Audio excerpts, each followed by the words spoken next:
요한복음 1장 29절서부터 34절입니다. 요한복음 1장 29절부터 34절 말씀 제가 봉독합니다.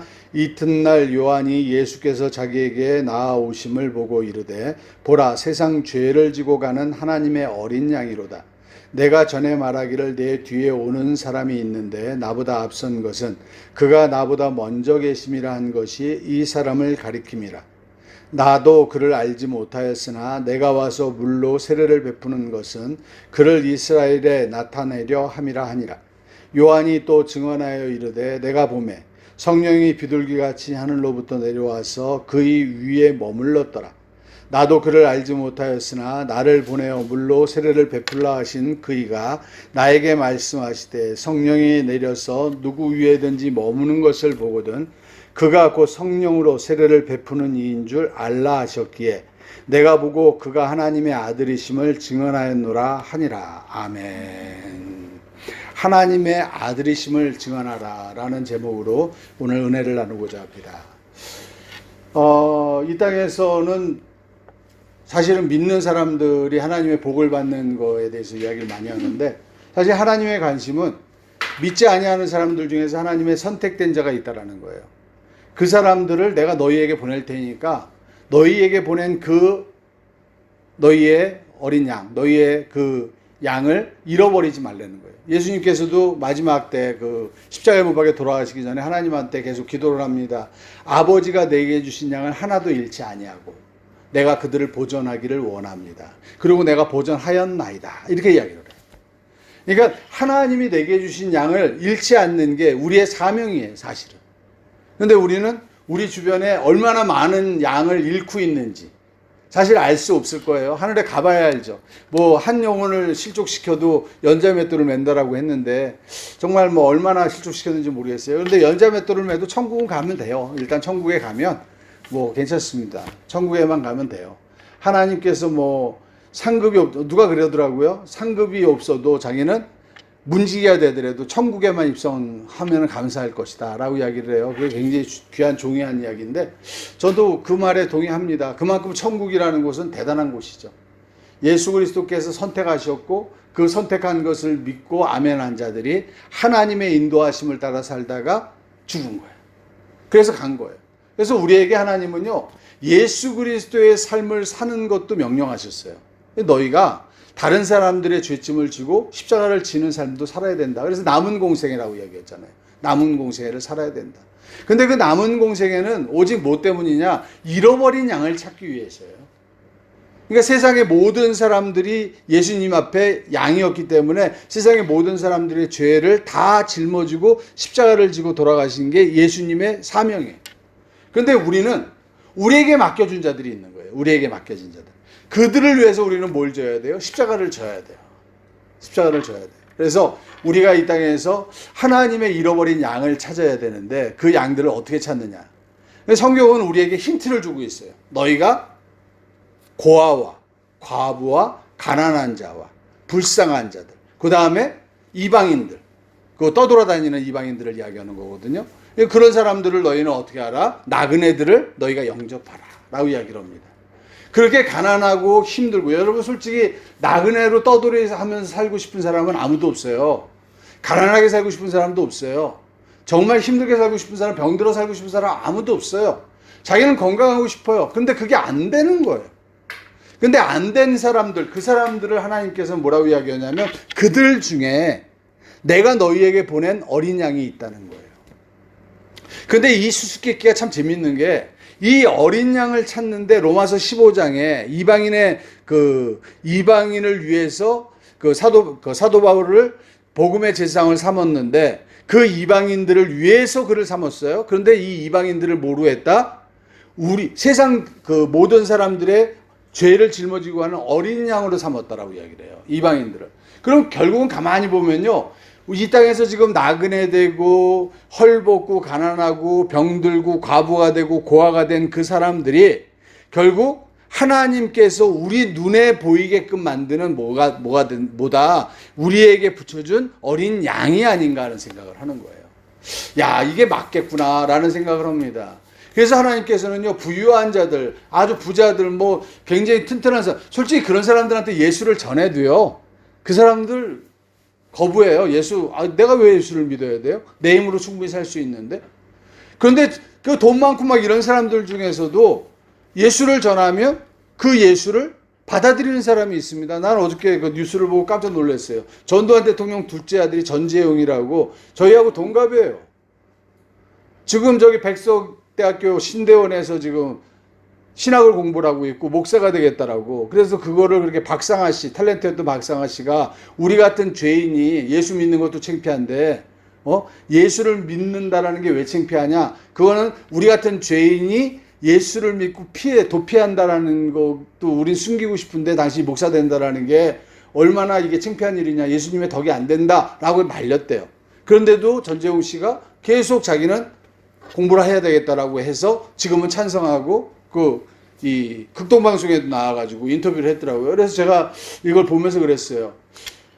뭐 첫째 아들이나 뭐 여기라 그러면 나하고 별 관심이 없는데 또 둘째 아들은 또 저희하고 동갑내기예요. 그래서 우리 고등학교 때도 들었던 이야기가 있거든요. 그래서 그래 이 사람이 변했어? 이 사람이 목사가 되길 원해?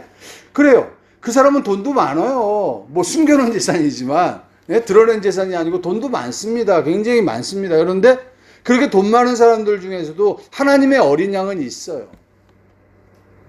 그러니까 우리는 돈 많은 사람에게 복음을 전하지 말아라 이런 뜻이 아니고 우리의 관심이 그 사람이 돈이 많다 할지라도 그 사람의 마음에 상처가 있고 정말 힘들어하고 막 이런 사람이라면 우리는 복음을 전해야 됩니다. 그런데 이제 이 복음을 전하는 순서에 대해서 제가 오늘 이야기하려고 하는 거예요.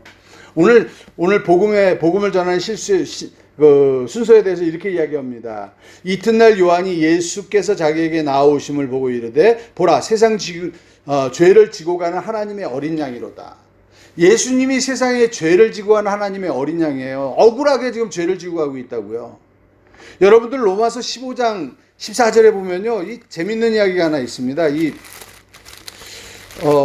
제가 로마서 15장 14절을 지금 펴보겠습니다. 여기에 보면은 16절입니다. 이 은혜는 곧 나로 이방인을 위하여 그리스도 예수의 일꾼이 되어 하나님의 복음의 지상 직분을 하게 하사 이방인을 제물로 드리는 것이. 이방인을 제물로 드린다. 그러니까 결국은 뭐예요? 이방인이 하나님의 어린 양의 역할을 지금 하고 있는 거거든요.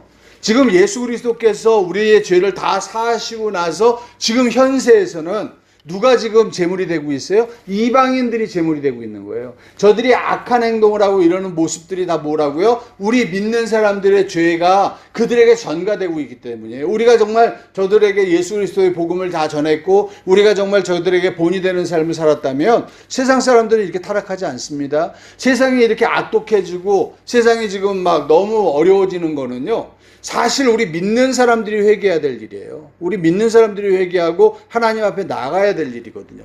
그래서 이방인을 제물로 삼는 그걸 보면 오늘 이 예수 그리스도가 죄가 없는 분이시잖아요. 하나님이시잖아요. 그런데 세상 죄를 지고 간 하나님의 어린 양이래요. 이방인들도 억울하지만 누가 더 억울해요? 예수님이 억울하셨죠. 당연히 억울하셨어요. 그런데 그 예수님께서 이 요한에게 딱 나왔을 때 요한이 내가 당신에게 어떻게 세례를 줍니까? 이거는 이 마태복음, 마가복음, 누가복음에 나오는 거예요. 그랬더니 예수님이 이야기해요. 네가 나한테 세례를 줌으로 하나님의 일을 이루는 것이다 라고 설명을 합니다. 여러분, 여기에서 이 세례가 뭡니까? 세례라는 걸 우린 기억해야 돼요. 세례라는 것. 세례 요한이 세례를 베풀 때 뭘 선포합니까? 회개하라, 천국이 가까웠느니라요. 회개하라. 여러분들, 우리가 세상 사람들한테 회개하라고 이야기하면 세상 사람들은 뭐라고 이야기하냐면, 야, 내가 지은 죄보다 네가 지은 죄가 더 많은데? 이렇게 이야기할 수도 있어요. 난 죄 지은 거 없어. 이렇게 이야기할 수도 있어요. 그런데 이 회개라는 이야기를 두 가지를 다 받아들일 수 있습니다. 내가 지은 죄가 많다. 나는 정말 사람들은 알지 못하지만 나는 많은 죄를 지었다라고 생각하는 사람도 있을 수 있고요. 또 정말 하나님의 법에 따라서 내가 세상을 내 힘으로 살려고 했던 게 죄라고 느끼는 사람들도 있을 수도 있어요. 그러니까 먼저 회개하라 라고 이야기를 하면 결국은 뭐냐? 당신 힘으로 될 수 없습니다. 하나님의 힘으로 당신을 뭐 할 수 있습니다? 치료할 수 있습니다 라고 우리는 복음을 선포해야 됩니다. 그래서 하나님의 치료가 당신에게 임할 수 있어요. 이건 예수를 믿지 않아도 하나님의 치료는 임합니다. 여러분들이 이걸 구분을 분명히 하셔야 돼요. 하나님의 치료는요, 예수 그리스도가 십자가에 못 박혀 돌아가셔서 이 땅에 있는 모든 사람들의 죄를 사했기 때문에 마귀의 권세가 이 땅의 권세가 아니에요.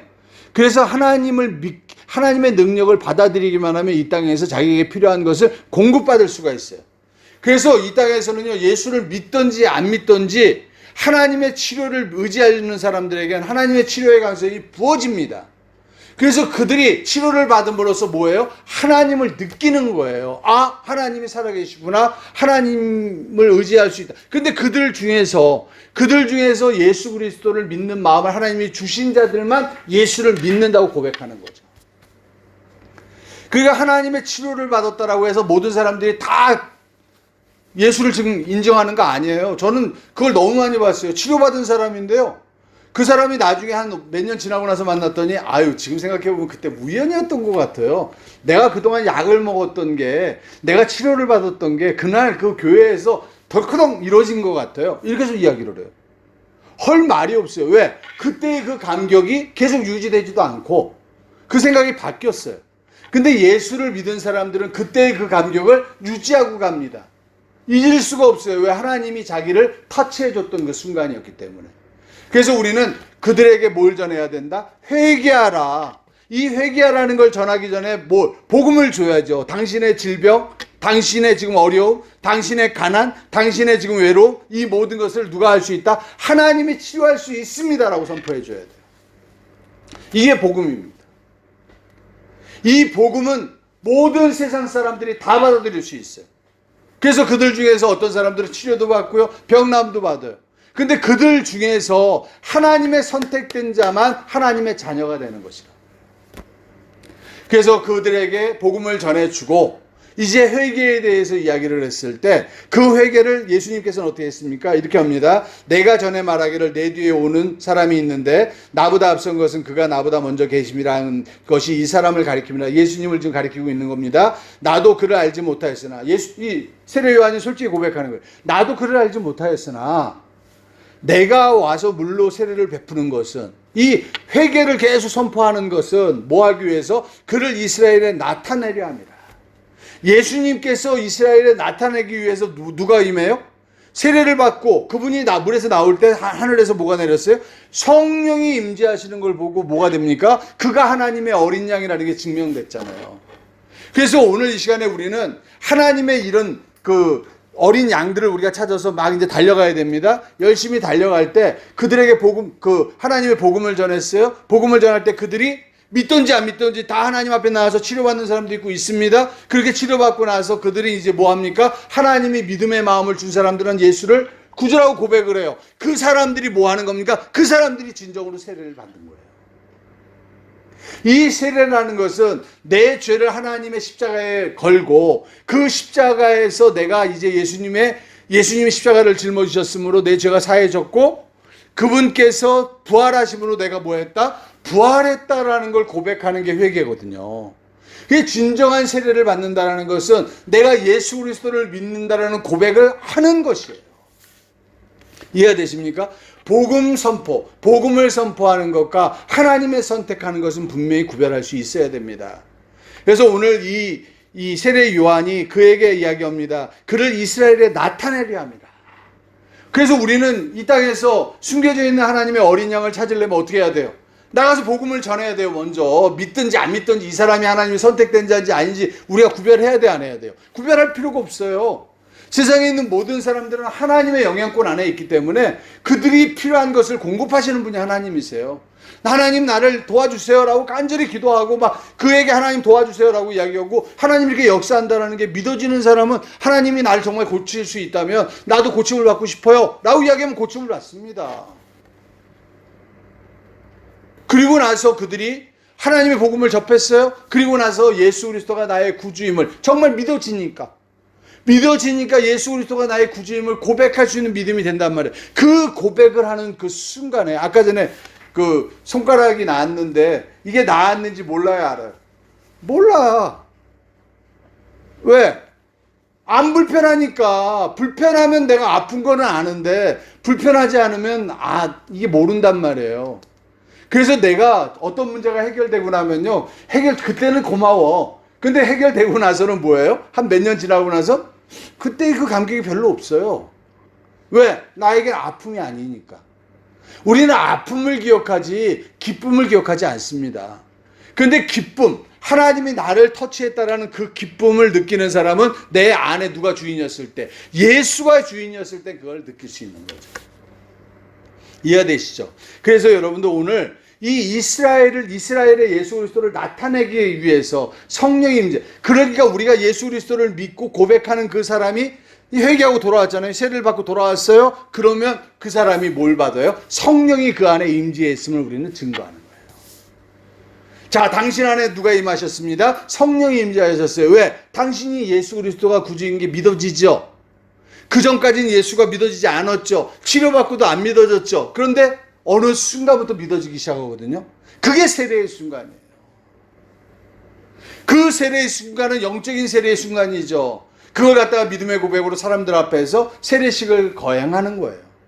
이 세례의 형식을 거행하는 것이 세례가 아니고 진정한 세례는 하나님 앞에 회개하고 나아가는 것이죠. 이 회개하고 나아가면서 하나님께서 나에게 뭘 주기를 원하느냐? 아, 이제는 나에게 사명을 주기를 원하시구나. 내가 이 땅에서 뭐 해야 되겠다? 이제 하나님의 일, 예수 그리스도가 이 땅에서 다른 사람을 위하여 십자가를 졌던 것처럼 나도 예수 그리스도의 남은 공생애를 살아야 되겠다라고 생각을 하고 내 주변에 나와 같이 하나님의 선택된 자지만 알지 못하는 자를 찾기 위해서 먼저 내 주변에 있는 어렵고 힘든 사람들에게 뭘 전해야 돼요? 복음을 전해야 된다는 거예요.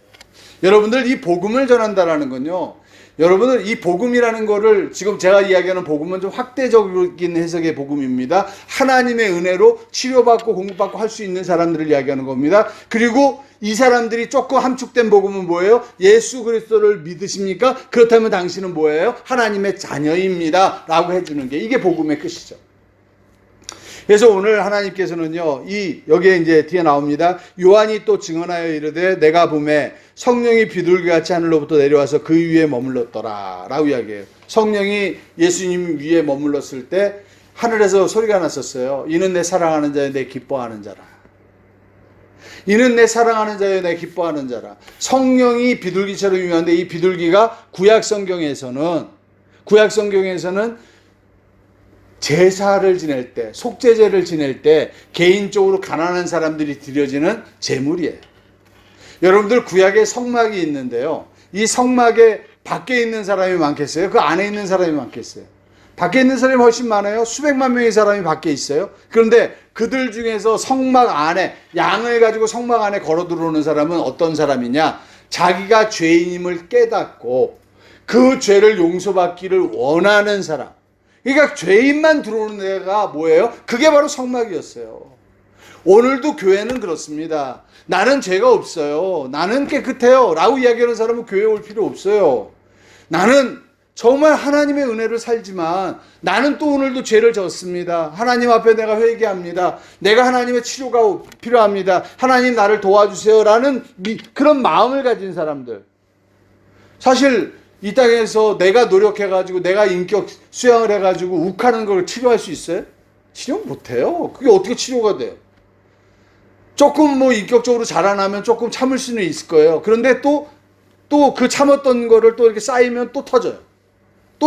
결국 사람은 자기의 힘으로 할 수 있는 게 없어요. 그런데 하나님은 하실 수 있습니다. 하나님을 인정하면 하나님께서 내 인생을 인도해 가세요. 그래서 여러분들, 우리가 어차피 하나님의 기름 부음 받은 자예요. 하나님의 선택을 받은 자예요. 그래서 성령이 내 안에 계셔요. 그래서 내가 예수를 그리스도라고 고백할 수 있는 겁니다. 그러면 이제 내가 하나님의 성령을 받은 자라면 하나님의 기뻐하시는 일을 감당할 수 있는 믿음도 있어야 된다는 것이. 오늘 여기에서 또 이렇게 이야기를 하죠. 나도 그를 알지 못하였으나 나를 보내어 물로 세례를 베풀라 하신 그이가 나에게 말씀하시되 성령이 내려서 누구 위에든지 머무는 것을 보거든 그가 곧 성령으로 세례를 베푸는 이인 줄 알라 하셨기에. 그러니까 내가 전도를 했는데 그 사람이 이제 예수를 믿고 고백을 했어요. 그럼 그 사람은 나보다 뒤에 있는 사람이 아니에요. 나하고 같이 하나님의 일을 감당하는 동역자예요. 여러분들 교회 안에 있는 모든 성도는요, 목사와 이렇게 계급 사회로 돼 있는 게 아니고 목사와 같이 하나님의 사역을 하는 동역자들이에요. 그래서 그 사람들은 뭘 하기 위해서? 성령으로 또 뭘 주기 위해서? 세례를 주기 위해서 세상으로 나가서 복음을 전해야 되는 거예요. 예수 그리스도가 하셨던 것처럼. 그러면서 이제 마지막 절에 이렇게 이야기합니다. 내가 보고 그가 하나님의 아들이심을 증언하였노라 하니라. 이제 예수 그리스도를 보면서 내가 그가 하나님의 아들이라고 증언했어요. 여러분들을 위해서 분명히 여러분들의 부모님이 기도하셨고 여러분들의 형제가 기도했고 했을 거예요. 그 사람이 기도함으로써 여러분들이 믿잖아요. 그러면 여러분들을 전도했던 사람은 이렇게 이야기합니다.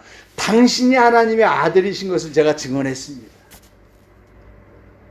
내가 증거했습니다. 하나님 앞에 내가 당당하게 이야기할 수 있는 거, 하나님의 어린 양, 하나님의 아들이신 것을 제가 뭐 한다고요? 증언하였노라 하니라 라고 이야기를 합니다. 여러분, 하나님께서는 지금 이 시간에도 하나님의 어린 양을 찾기를 원하십니다. 여러분들은 하나님의 어린 양으로서 이제 찾음을 받았어요. 그래서 이제 하나님의 생명을 가져요. 이제는 여러분들에게 맡겨진 일은요, 하나님의 어린 양을 찾아서 밖에 나가서 복음을 전하며 그들에게 회개를 선포해야 돼요. 그래야지 그들이 하나님께 회개하고 돌아오는 순간에 또 모든 일이 자동으로 또 이루어지는 겁니다. 그래서 정말 이 땅에서 예수 그리스도의 이름의 영광을 드러내는 여러분들 되시기를 축원드립니다. 오늘 시간에 우리 합심으로 기도하시는 시간 같습니다. 오 할렐루야.